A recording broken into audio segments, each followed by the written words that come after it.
Vous regardez New Info, bonsoir et merci de nous rejoindre pour le plateau de l'invité dans New Soir. Aujourd'hui, la population mondiale est essentiellement jeune et en Afrique spécialement, on comptera plus d'1 milliard de jeunes d'ici 2035 selon l'Organisation des Nations Unies. Des statistiques qui font de la jeunesse un maillon clé des politiques de développement durable. Au Togo, en appui à la politique nationale de la jeunesse, les jeunes eux-mêmes s'investissent et prennent des initiatives en vue de soutenir les ambitions nationales de développement, à l'exemple de l'association Youth for Youth, qui regroupe en son sein de jeunes professionnels volontaires avec des objectifs bien précis.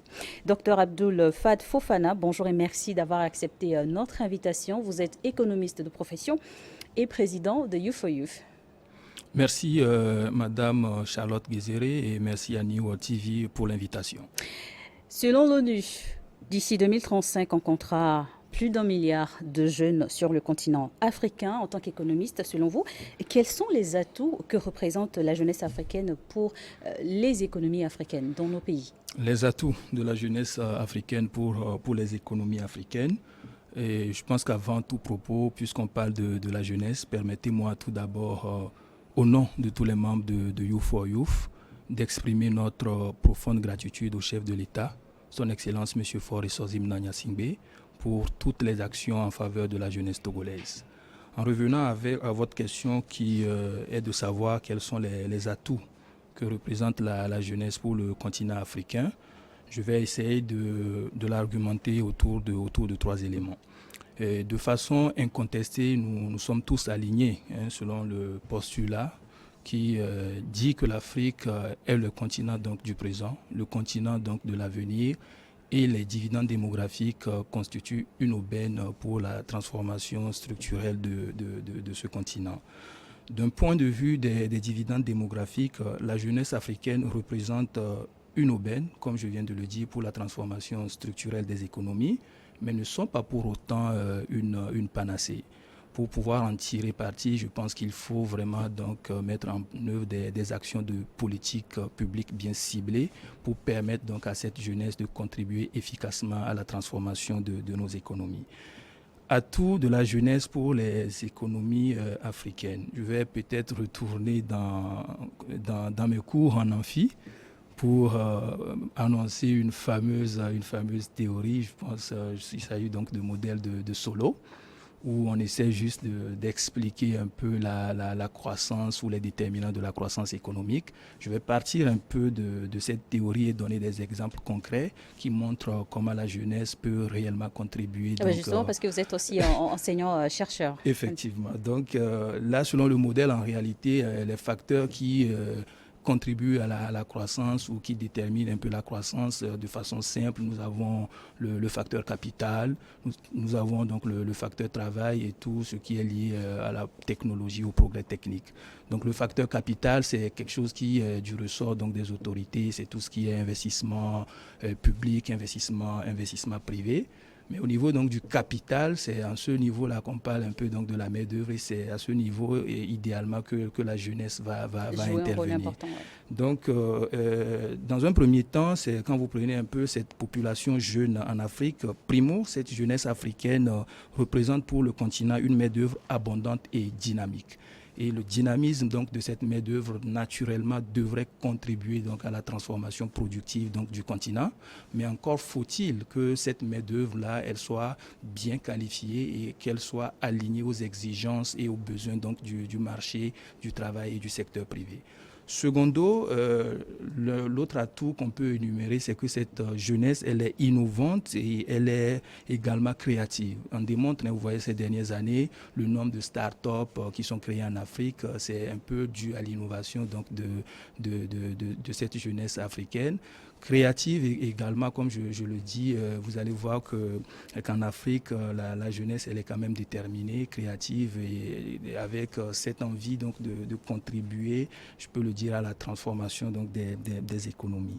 Le troisième point que je peux également citer à ce niveau, c'est peut-être la technologie. Vous allez voir que la jeunesse, elle est beaucoup plus à l'avant-garde de tout ce qui est technologie. Et donc cette technologie qui est d'ailleurs indispensable dans tout ce qui est process donc de production. Et vous êtes sans savoir que les jeunes actuellement, ils sont beaucoup plus à même donc d'adopter cette technologie. Une chose est de développer donc de la technologie, mais une autre est de pouvoir l'adopter pour pouvoir donc booster cette transformation dont nous sommes en train de parler. Et pour finir, je vais juste donner peut-être un exemple pour montrer comment la jeunesse est au cœur donc, de cette transformation en Afrique, en donnant juste l'exemple des industries créatives. Actuellement, les industries créatives, tout ce qu'on appelle le sport, la culture, le cinéma, la musique, c'est un secteur qui est en plein essor. Et vous convenez avec moi qu'actuellement, la jeunesse joue un rôle très, très indispensable dans le développement donc, des industries créatives. Vous définissez la jeunesse comme étant dynamique, créative, curieuse et des nouveautés, la technologie. Et au sein de votre organisation Youth4Youth, sur quoi reposent vos engagements en faveur de cette jeunesse-là en tant qu'organisation sociale ? Ok, donc nos engagements pour la jeunesse, comme je l'ai dit tantôt, pour mettre à contribution cette jeunesse, il faut quand même que cette jeunesse, il faut quand même qu'on renforce le capital humain. Et je l'ai déjà dit tantôt, toutes les initiatives sont prises dans ce sens. Et à nous, Youth4Youth, nous alignons également à cette initiative-là. Et notre engagement repose beaucoup plus sur le renforcement donc, du capital humain au service du développement. Et en effet, Youth4Youth, comme on l'a toujours dit dans nos émissions, c'est une initiative de jeunes professionnels togolais qui vise à offrir un programme bénévole d'excellence, de renforcement de capacités et de partage d'expériences en vue d'améliorer l'employabilité donc, des jeunes, en vue donc, d'améliorer leur compétitivité et de les rendre market fit, comme on le dirait ailleurs. Et depuis sa création, de quoi peut se féliciter Youth4Youth ? Depuis sa création, de quoi peut se féliciter Youth4Youth ? Je peux dire qu'actuellement, nous sommes fiers du potentiel que Youth4Youth a de créer ce réseau de jeunes qui sont ensemble pour apprendre les uns des autres, de réseaux de jeunes qui sont ensemble pour partager donc, les bonnes pratiques pour et entre les jeunes. Ça, c'est, je pense, le premier résultat qui nous réjouit. Mais en dehors de ça, je pense que on l'a lancé depuis 2022. Et à date, nous avons quand même exécuté plusieurs programmes. Je vais essayer peut-être de parler... Des programmes de formation. De formation. Avec l'Université de Lomé, par exemple, on avait lancé 2 programmes. Le programme Skill4Youth, cohorte 1, je pense, où on a formé 30 étudiants de l'Université de Lomé, avec des filières ou bien des secteurs diversifiés sur une période de 3 mois. Même formation, je pense on l'avait également lancé avec l'Université de Lomé. Le programme, c'était plutôt le programme Skill for STEM Ladies. Donc, on a juste fait un focus sur les jeunes filles qui sont dans les filières STEM, histoire donc de pouvoir encourager, motiver donc la gente féminine à embrasser ces filières. Les filières scientifiques. Voilà. Et puis, voilà, je vais terminer. Au niveau de l'ENA, on a également eu à faire le même exercice et nous saluons d'ailleurs le président de l'université pour tous les projets qu'on a menés avec l'Université de Lomé.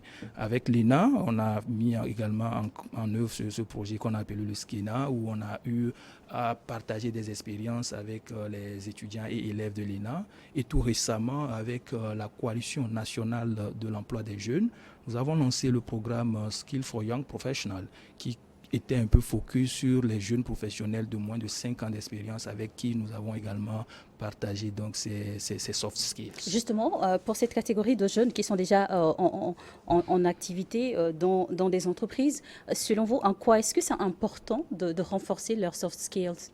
Oui, au fait, comme on le dit, on est déjà en entreprise et généralement, à l'arrivée, on a déjà tout ce qui est hard skills et les soft skills, c'est en quelque sorte le savoir-faire. Et je vais peut-être revenir là-dessus quand je parlerai des modules que nous abordons. C'est beaucoup plus le savoir-faire et on ne finit jamais d'apprendre. C'est le moment également donc d'apprendre les uns des autres et afin de devenir plus efficace dans ce que nous faisons au day-to-day.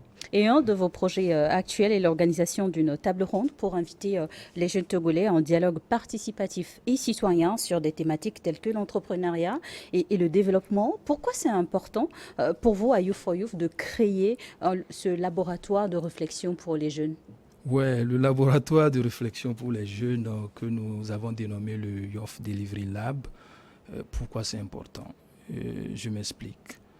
Ce laboratoire, dans un premier temps, vise à sensibiliser la jeunesse et vise à mettre donc la jeunesse à la contribution de la formulation des politiques publiques. C'est le premier élément, c'est, je peux dire, le justificatif de ce labo. Et pour la première édition, la table ronde vise à réunir 500 jeunes autour d'un dialogue participatif, inclusif et citoyen en vue de les amener à réfléchir sur des problématiques qui les concernent et d'en proposer des approches de solutions. Cette table ronde également va être un levier pour encourager ou inciter les jeunes à la culture de la citoyenneté, à la culture du civisme et pour terminer, à la culture du travailler ensemble. Et comment en êtes-vous arrivé à cette idée de Youth Delivery Lab? Oui, Youth Delivery Lab, c'est une suite de tout ce que nous faisons déjà. Donc, je pense que l'idée est venue dans l'une de nos formations qu'on faisait avec les étudiants de l'Université de Lomé. C'était la formation de problèmes. Donc, c'est à la demande des jeunes eux-mêmes? Pas forcément, mais c'est dans la pratique on s'est dit que waouh, il y a quelque chose qu'on peut explorer.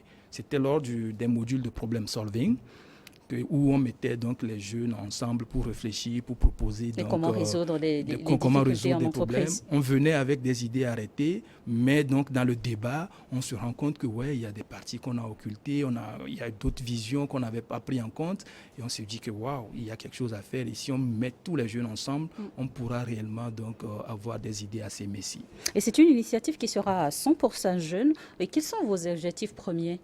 Oui, 100% jeunes, bien sûr. Quand vous voyez un peu la cible, la tranche d'âge, elle est de 18 à 40 ans. Et comme, bon, normalement, je pense, selon les sources togolaises, la jeunesse est, je pense, à 35 ans révolus.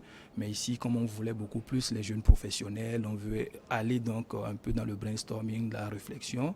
Pour nous, un étudiant, c'est à partir de 17-18 ans. Et puis, voilà, professionnel, moins de 40 ans, ça le fait. Donc, c'est une initiative 100% jeune. Les objectifs. Les objectifs, justement. Ok, donc les objectifs de la Youth Delivery Lab, la Youth Delivery Lab se veut, dans un premier temps, être une instance de participation citoyenne de la jeunesse à la vision du gouvernement. Elle se veut également être un cadre d'échange, de réseautage et de partage d'expériences entre les jeunes. Elle se veut être un outil que les jeunes vont utiliser ou bien un outil d'implication donc de l'esprit de l'innovation et du dynamisme de la jeunesse au service du développement. Et enfin, on va l'utiliser également comme un moyen pour pouvoir informer aussi bien les autorités publiques que privées sur les attentes de la jeunesse. La Youth Delivery Lab, l'événement se tiendra donc le samedi 9 septembre 2023, donc dans seulement quelques jours. Qui et comment participer à la rencontre d'échange? Qui, c'est la jeunesse. Et donc, justement, vous l'aviez dit que ce sera un événement à 100% jeune. 100% jeune, donc sans exclusion d'ailleurs. Nous avons lancé les inscriptions sur tous les réseaux. Et tout jeune qui respecte donc les conditions peut s'inscrire. Et donc, qui, c'est la jeunesse. Et qui encore, c'est la jeunesse. Quels résultats attendez-vous au sortir des travaux? Et est-ce qu'il y aura une prochaine étape? Oui, en termes de résultats, dans un premier temps, moi je pense que le premier résultat pour nous, c'est d'abord de créer ce networking-là entre les jeunes. Le simple fait qu'on se retrouve ensemble, qu'on réfléchisse ensemble sur des mêmes thématiques, pour nous, ça, c'est déjà une fierté. Et formuler ensemble des recommandations. Et formuler ensemble des approches de solutions. Voilà, des approches de solutions, c'est pour nous déjà un premier résultat. Je suis dans la production, vous êtes dans le packaging, le réseautage commence et je pense que dans le moyen long terme, ça aura un impact. Donc ça, c'est le premier résultat. Le second résultat attendu, c'est qu'à la fin donc, de la table ronde, on va faire des propositions de recommandations sur la thématique abordée et qui sera peut-être une charte à adresser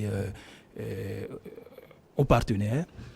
Et ensuite, une autre, je pense, un autre résultat attendu, c'est qu'à la fin, jeunes que nous soyons, qu'on soit également sensibilisés sur la culture du civisme, du patriotisme et les bonnes valeurs que nous devons avoir en tant que jeunes. Et idéalement, si tout se passe bien, je pense que cette première édition sera peut-être le début d'un cadre que nous lançons où les jeunes pourront éventuellement se retrouver chaque temps et échanger sur les politiques publiques. Et on va ici peut-être évoquer le sujet de discussion. Les échanges seront concentrés sur des thématiques bien précises, mais l'entrepreneuriat sera au cœur des discussions. Si, l'entrepreneuriat sera au cœur des discussions et c'est un thème que nous avons choisi pour pouvoir, je pense, impliquer tous les jeunes. Celui qui est dans la fonction publique, il est impliqué. Celui qui est dans le secteur privé, il est impliqué. L'entrepreneur, il est impliqué. Donc, nous nous sommes dit que ce thème-là, c'est un thème qui est un thème, je peux dire, un thème d'inclusion. C'est pourquoi nous l'avons choisi, mais je ne me prononce pas là-dessus. Si vous voulez des réponses, venez le samedi 9, le 9 pour avoir plus de détails sur les réponses qui seront apportées par les jeunes. Et donc tous les profils, tous les secteurs d'activité sont donc attendus à cette rencontre. Oui, tous les profils sont attendus. Donc comme on l'a dit, vous êtes jeune, résident au Togo, entrepreneur dans le secteur public, dans le secteur privé, et tout jeune. Donc menant une activité quand même au pays, au Togo, donc est invité à y prendre part. La Youth Delivery Lab, c'est la toute première édition à laquelle vous comptez rassembler plus de 500 jeunes pour échanger, discuter entre vous, formuler donc des approches de solutions. Et qu'est-ce que vous pensez, vous, en tant qu'économiste et président de Youth for Youth, de la jeunesse togolaise? Ouais, je pense que la jeunesse togolaise, elle est agile. La jeunesse togolaise, elle est créative. Et la jeunesse togolaise, elle est dynamique. La jeunesse togolaise doit apprendre à travailler ensemble pour servir sa nation. Elle doit apprendre à travailler ensemble au service des visions de la plus haute autorité. Et c'est votre invitation donc pour tous les jeunes qui suivent donc cette émission. Le rendez-vous, c'est pour le 9 septembre 2023. Et pour avoir accès, il faut d'abord préalablement s'inscrire via un lien que on peut peut-être trouver sur un site, un compte social de Youth for Youth. Effectivement, je pense que nous avons donc les codes QR sur toutes les annonces que nous avons publiées. Donc les liens sont à ce niveau. Vous pouvez facilement y avoir accès et vous inscrire.